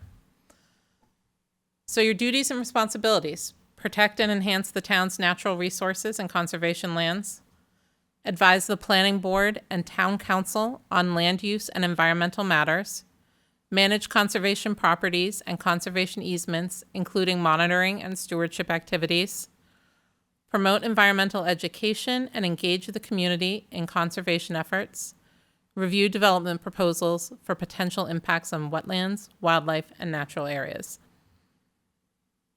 I think that's pretty much what y'all do. Yeah. This is probably going to be the absolute easiest one, which is great. I love that. Mike, would you mind scrolling to the So bottom? before you do Oh, yeah, that, go ahead. just take a look at this and Okay. make sure it's what you think and we haven't missed anything. Because our present municipal code is a little sparse in some things. I want to make sure we actually cover all those. We don't need to know tonight, but this is going to be going to the council in January, and there'll be a public hearing after that for approval. So we just want to make sure everybody makes sense. Would you want to add making recommendations on acquisitions? I was thinking the same thing, some flavor of that anyway. We have language, and actually I was just thinking about that while you were saying it too, that there's some language in there that says upon request of the town manager or or town council advise, but this is actually a recommendation, so. Because in the real world, people contact us first. They don't go to the town council Okay. and say, we want to conserve our land. They call one of us and say, Okay. how do you go about doing this? Can we talk? And we kind of have a little education session with them, work out some interest level, and then kind of escalate it from there. Yeah, do you just want to draft up exactly how you might want it to be put in? Yeah, could you do that? Just And the then- wording, and then we'll put the phrase Yep. right in there. Right. So I'm thinking something along the lines of respond to inquiries about potential conservation and suggest potential land conservation purchases. In acquisition, yeah. Yeah, something like that. So to include both the component where you serve as a contact, where for answering inquiries, and the recommended acquisition. So if you can come up with language that encompasses both of those, that would be great. I think you want somewhere to get the word expand in there. You know, we want to expand, that's the first goal, the amount of natural area that we have. So the only thing I would say to that, Mike, is that that's going from your charge, and you're charged by statutory authority and the charter, to policy. And the idea of expanding or contracting conservation land in the town is kind of a policy decision linked to the council. Am I right on that one? It is not necessarily a So- duty and responsibility. Yeah. It's a public policy position, but that's where that goes in the strategic plan, the Oh, master and plan. there's Exactly. also, So your strategic plan, that can be in the strategic Right. plan, and then the town council buys in, and then that's part of the strategic future of the town. But as a duty and responsibility, that's perhaps a little more than the council will be comfortable putting in, because then they'd be obligating future councils to it. that, and we're bound to reach a time when we can't expand. We'll have I mean, the point is, cons- an addition, an incremental addition to our existing natural resource isn't just the value of that addition, it's the protection that it provides to the rest. So the whole is greater than the sum of the parts.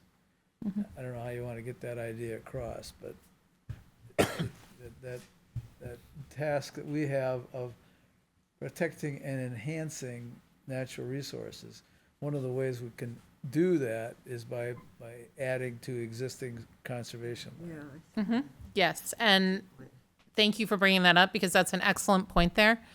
When we're doing the duties and responsibilities, we want to make sure that they are not too specific, but also not too broad. Because if we get too specific, it can narrow your focus and hamstring you in areas where you want to have an impact and where the council wants you to have an impact. But if the language gets too broad, it kind of gets meaningless, right?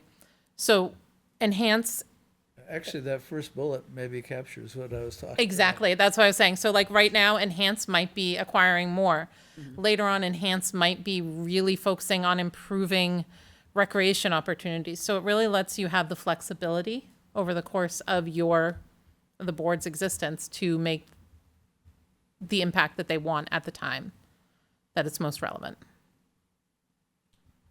Under the third bullet up there about managing the conservation lands, at one time, there was something, I'm not sure if it was an ordinance or policy or however it got adopted, but any timber harvest on town property, the money came to the conservation fund to help in managing the conservation lands.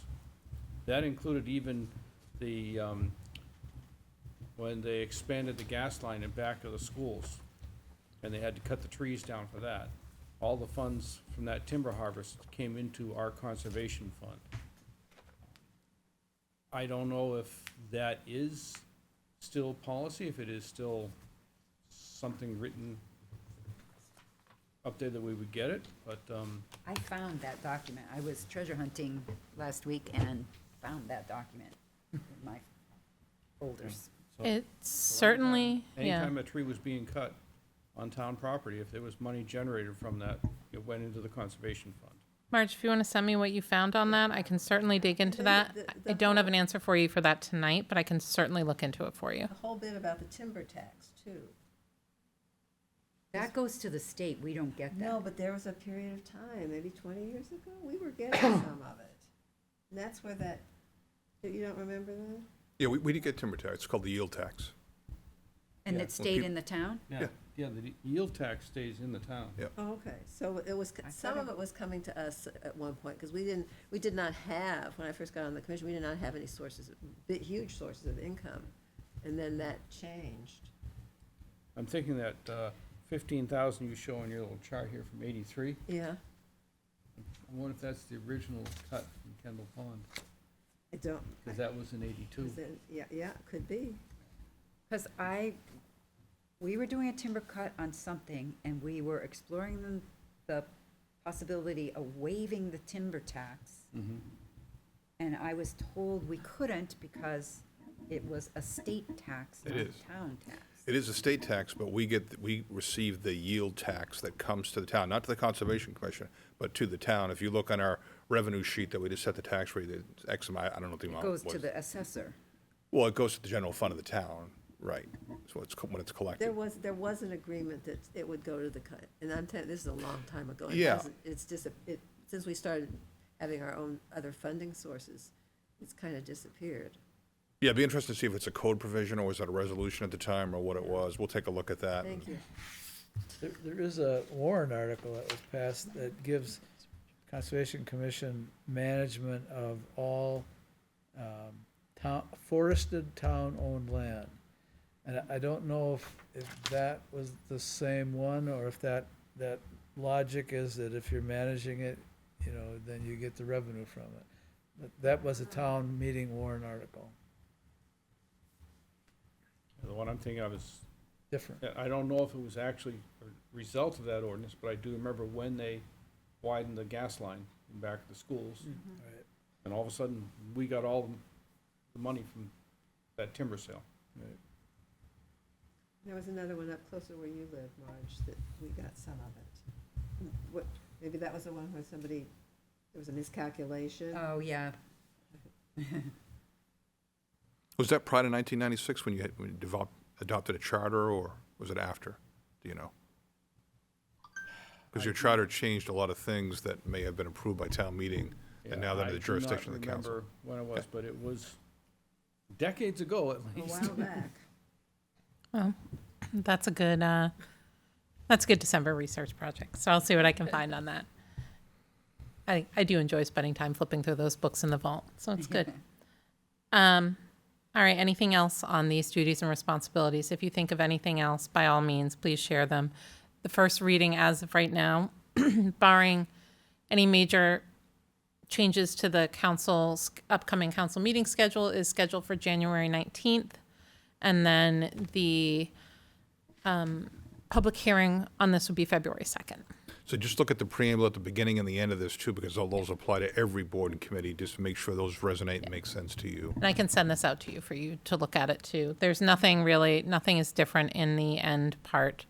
In the end, it's kind of, can you just scroll down to the bottom, Mike, real quick? Very bottom. Yep. I might have you back up from there, yeah, a little bit back. Yep, so this section right here, 10.5, thank you. So 10.5 just goes through terms, oaths, removal from office, rules of procedure, attendance, vacancies. These are all the same as the current charter and the current municipal code. Leadership, annual report, and subcommittees. Nothing has changed here.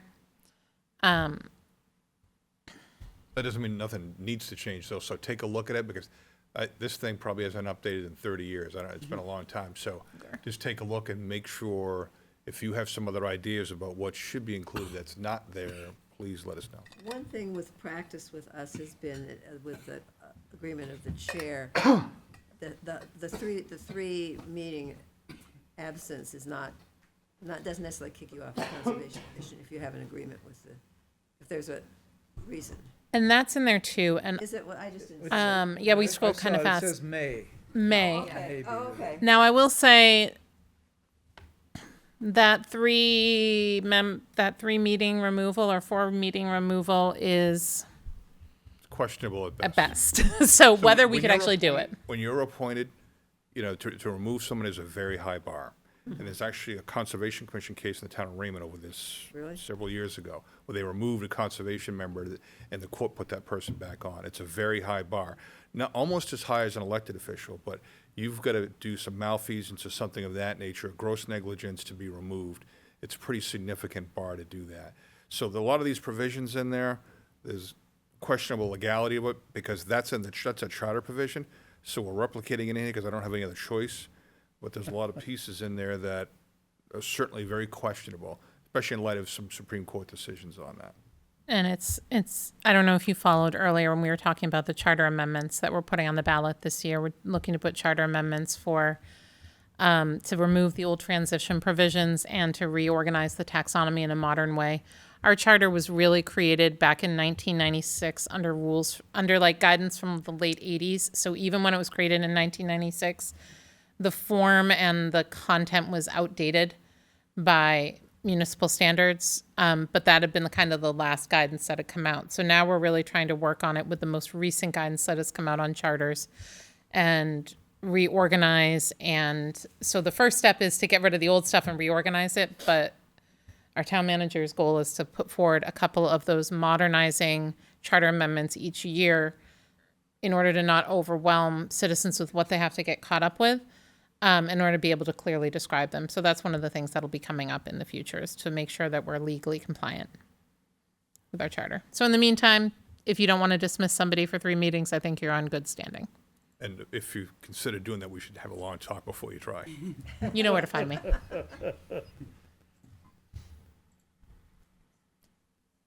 Any other questions on this? I will send this out and we'll make sure, and Mike, can you make sure that I get all the objectives and everything? Yeah. Awesome, thank you. So, excellent. Very helpful. Anything else that could be of service to you folks while we're here? All right. Thank you. Thank you. Thank you. Do you want a copy of the 2 that I added? You sent them to Mike, right? No, Not but I the will. one. Not Can the- you send that to Mike and then he can send all of it to me together? That way I have it in one spot. All right. Awesome, thank you. The next up is the RFP for the forester. I sent that to everybody. I don't know if you had any edits. The first edit or question I had was, the first line, I'm saying, we seek a licensed professional forester to conduct a forest inventory and forest stewardship plan to be completed in 2026. Is that too optimistic to have the plan in 2026? There's a whole lot, that's like 14 months almost, 13 months. Yeah, but we haven't even hired the guy yet. True. Or gal. Correct. Well, you could just say no later than July of 27. Yeah, fiscal. I think was our actually- June 30th, because I think it was our fiscal year. Yeah. Actually, in this thing, I did put no later than June 27. So That sounds just You could say that, you could just say with a goal of end of 2026. completed in 2027. Well, the shorter the time period, the more you're gonna spend in that one time period. So it's depending on the budget and how much you have, right, in that Right. space. So if you stretch it out over 2 years, you easing the pain. I'm not saying that's the right way to do it. We're I'm just saying- probably okay financially. Okay. Because that's that other fund, which our logging stuff used to go into, and that's, that should more than pay for it, because we thought we had enough. Yeah.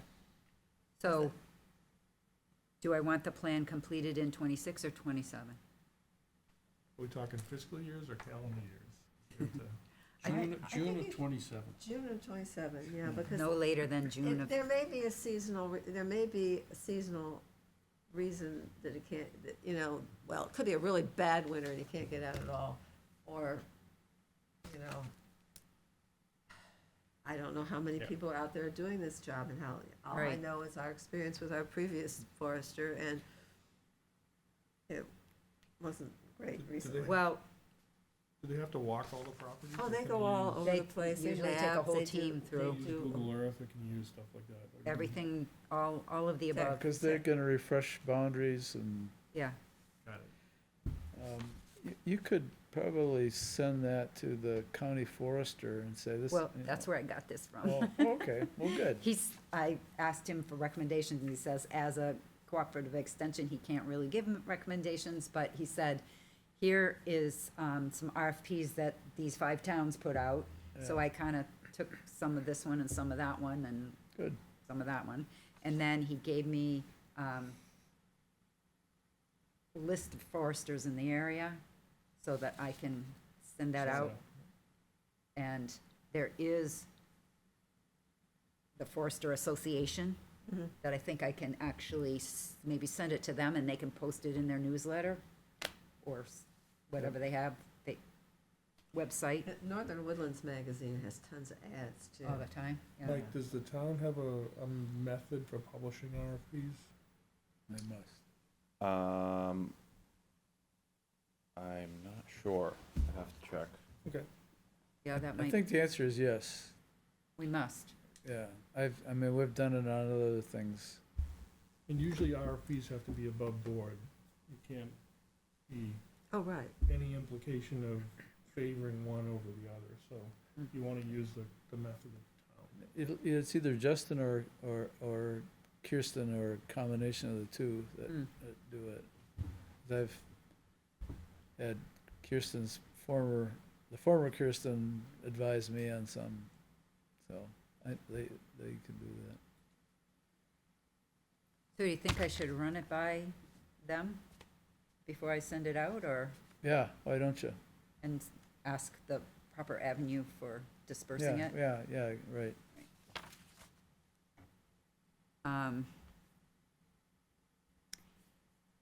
Susan, do you remember pre-COVID, you wrote a letter to the state about property on, I think, South South Road. Road? And they said, No. give us some time. They said give us some time, and then I spoke to Mike Noon, who was very interested in the project, and I think he'd reached out, and they had told him no.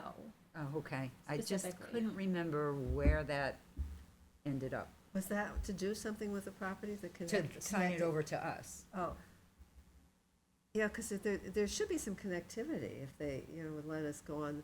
I would suggest, if we can't remember exactly when it was, if it was pre-COVID, it might be time to just Rattle them approach again and see if you get somebody different with a different answer. There might be different staff now. I Yeah. know we were speaking largely with one staff member there, and they did not seem particularly receptive.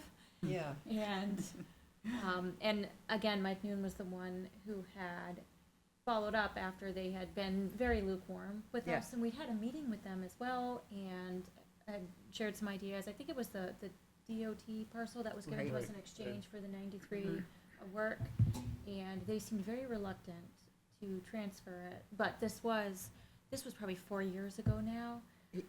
Yeah, I It was think some it was time. quite a I while. can check my The original email. objection was that they had to monitor the wetland plantings for X number of years. Right. That time period has now expired, so it might, I don't know if that'll make a difference to them. Mhm.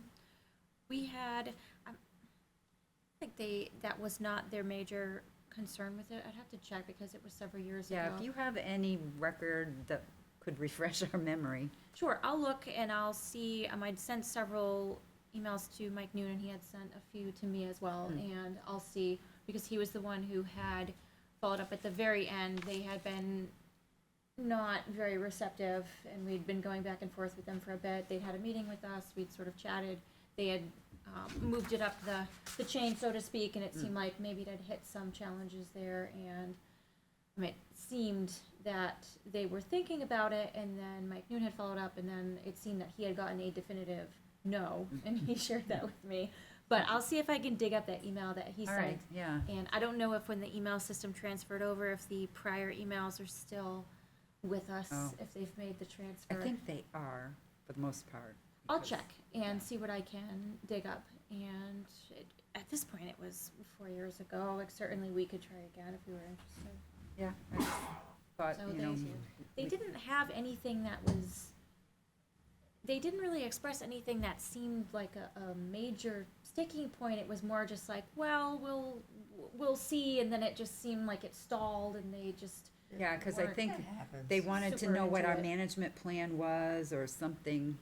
right. And we offered to provide them one, and we just asked what they wanted on it, and it was Basically the same as Kendall Pond.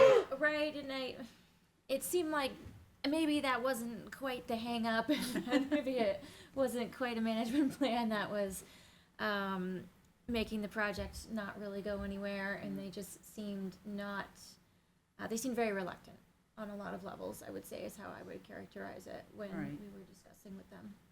But this was a while ago, and I know that there have been a lot of changes there as well, and maybe they have a different feeling about it now. Absolutely. And then just, I had correspondence from 2 town residents, one regarding Musquash Trail System, and just commenting that felt there was enough trails in the Musquash and that we should restrict them because of the impact on wildlife, and to notice that people are creating trails that are unauthorized, and maybe we need to put some signage at the entrances to the Musquash saying no unauthorized trails are to be created. Because I do believe that is the case. People Oh, it's are always been, yeah. people are kind of creating their own. And then someone else was talking to me about the Superfund site on Auburn Road, that people are using that property. There are trails that people walk their dog, but they're illegal trails. And the suggestion was, why not do something nice with that property and make those trails, you know, accessible and legal or permitted, and actually promote that property instead of keeping it fenced off and off limits. What they're trying to do is protect the seal that's over the contaminated land. They don't want anybody out there There poking was- holes in it or building fires on it. Wasn't there or- talk of some solar panels up there? Yes? Yep. So, but they would know where they were putting them, so they would avoid them. Yeah, well, there's a special procedure that they have to follow Yeah. to do it. If you've seen the ones over the old dairy landfill, they did not. Yes. They did not mount those into the ground. They have those all in rock weirs Okay. Oh. on top of the ground, so they're not even threatening the cap on it. But yeah, I didn't know what to tell her as far as who do we even ask about that? I'm curious how they get in, because the gates are Well, locked. apparently there's openings in the fences that have been there for a really long time because, I can see the tool. I know exactly how they did it. They do it on TV all the time. Yeah, that it's been being used regularly for a long time. Well, that would, if somebody's really concerned, they should get the police out there. Well, no, she wants to She wants open she it wants for more. More. And okay. that, you know, if people are gonna be using it, let's make it accessible to use it. And if we, She wants a parking area and a place to. yeah, but she didn't mention that, but, I do think, But- I remember that the cap wasn't on the whole place, that there Right. was some Right. area that was okay. and I don't get the sense they're walking over the top of that hump. They're going, you know, in more of the wooded area around the edges. Yeah, I mean, there's roads in there, you know, Yeah. dirt roads. That if somebody walked in there and saw where people were creating the trails, that if they're not hurting anything, But I think you. There's some liability. You'd hit a hard stop with the EPA. okay? I mean, you could ask, you know, but I don't see any way where they would ever, Allow people in there? no. It's a Superfund site, I know. so it's administered by the EPA, ultimately. It's a Do big we have di- any friends at the E EPA? We did talk to them about the solar panels, and Right. they initially said no, and then they came around. Mm. But again, as Gene explained, that's a delicate deal. Mm. All right, On your first point, Marge, that is what I would call a teachable moment. Right, because if you veer off a trail, you're potentially destroying an ecosystem. right, And that's a common thread on the 48 4,000 footer groups in Facebook.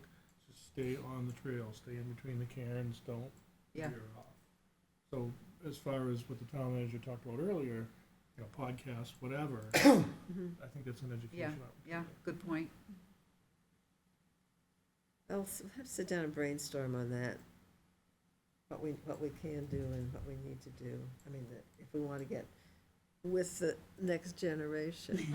Well, at least in Musquash, the trails are now marked well enough. If you're on an established trail, the intersections with other trails, if there's not a sign there, it's probably it's not a cross trail. Right. So it's not hard to tell if you want to know. It used to be just wildland, you could go anywhere. Yeah, People are utilizing the upper parking lots now. they are, yeah, oh, yeah. It's nice to go in there and see people up there. Yeah, I've seen But- more hunters' vehicles this Yeah. November than in past years. I don't know why, but almost every time I go by, there's one or two pickup trucks at most of the trailheads. And I'm curious how long the silt fencing has to remain along the driveway up to that parking lot, because that, Oh, they sometimes That's just ugly don't, stuff. they just don't They tend to do stay it. I forever. mean, Yeah. it's supposed to be there like, well, maybe a year, I don't Is it? know. I don't know the answer. But then they just forget about it and they don't ever come I back. know, and then it gets So I all think slumped we have over to and, contact whoever did it. well, I don't want to, Yeah, Yeah. right. I think they just regraded the drive up there. It's very smooth now. oh, yeah? Do you think they picked up that black fabric that's along the side there? I don't remember have to go seeing it look. last time. It's been a month since I've been in there, so, I didn't pay attention. I was there like earlier this week. okay, yeah, I'll check on it. Any other new business? On the super fun site, I don't know if I'd take the risk of opening a trail. Yeah. That's just a liability for you. Yeah, I told her I would ask. I didn't think of it till we moved off the strategic plan, but is this an opportunity to push to restaff the empty conservation ranger position? Oh. Good point. The strategic, to add that to our That's more of a strategic It's plan. more of a tactic, but it makes it harder to ignore if it's in the strategic plan. And my sense is it's being ignored. I don't know, sometime since summer, I saw that the truck's going around. I see with the truck with with the the ATV. name on it. Yeah, I think they drive the truck just because They they're, can. they're right. If you let a vehicle sit idle too long, it's Yeah. not gonna, it's Yeah. not gonna run. And we didn't pay for the truck. We paid for the ATV and the trailer and the Yeah. fit up for the officer, but we But- did not buy the truck. As of last winter, we had a guy who wanted to do it. Mhm. It was being staffed, and Well, now it's not.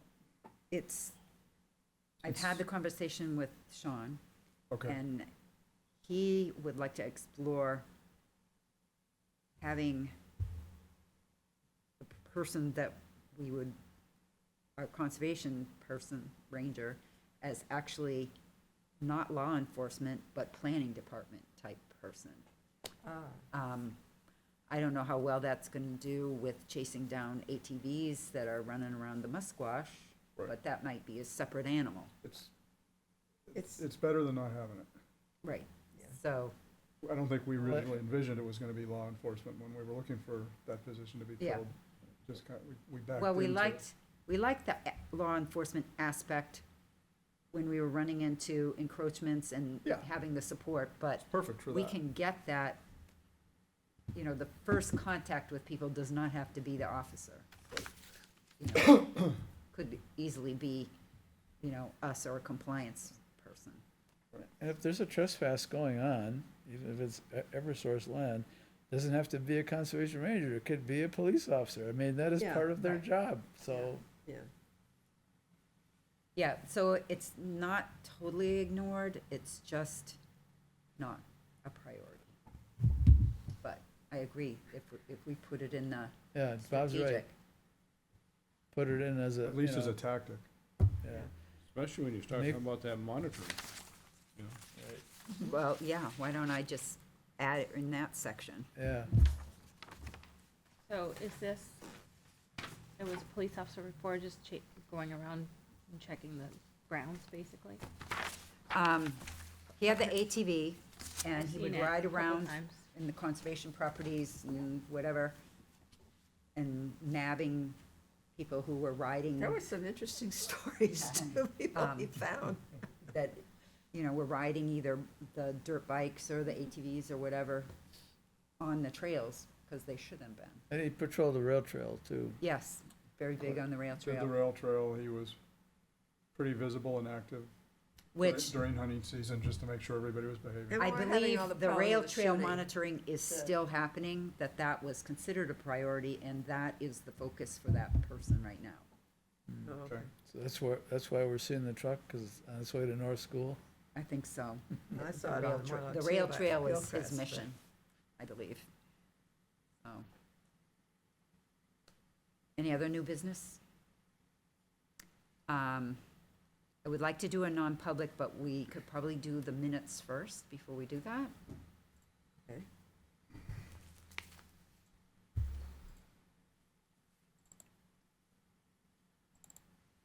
I don't think I saw anything.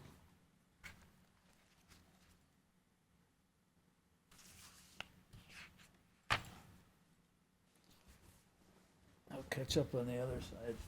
Okay. I can't vote any of this.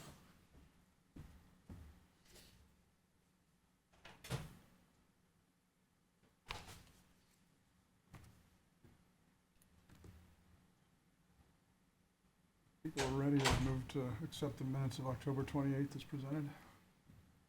Second. Motion by Bob, second by Dave. Any further discussion? All in favor? Aye. Oppose? Abstain? Motion passed unanimous. I would entertain a motion to go into non-public session per RSA 91A, colon 3, section 3D, for the purpose of discussing the acquisition of property. So moved. Seconded. Motion by Dave, second by Jean. All in favor with a roll call vote. You have to say aye, L. I.L. I, Ford. Dave Heaphy. Hi, Leo. Hi, Deb Levens. I, Marge Bedoy. I, Gene Harrington. Hi, Bob Maxwell. I, Susan Malowin. Right. We're gonna go into another room to do our non-public. You want I to would appoint anybody make to a vote for motion. To seal the minutes and.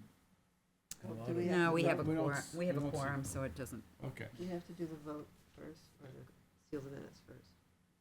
We don't have to seal We the don't minutes. seal the up. minutes We don't- anymore. I'll move that we Good. appropriate up to $3,000 to do the appraisal of the parcel discussed in non-public. I will second that. Motion by Jean, second by Deb. Any discussion? All in favor? Aye. Aye. Opposed? Abstain? Motion passes unanimous? Do we have to move to close the non-public? Yes, probably. I'll make a motion, we close the non-public session. I second. Motion by Jean, second by Al. All in favor? One At more. 9:44. And I will make a motion that we adjourn. Second. Motion by Deb, second by Dave. All in favor? Aye. At 9:45.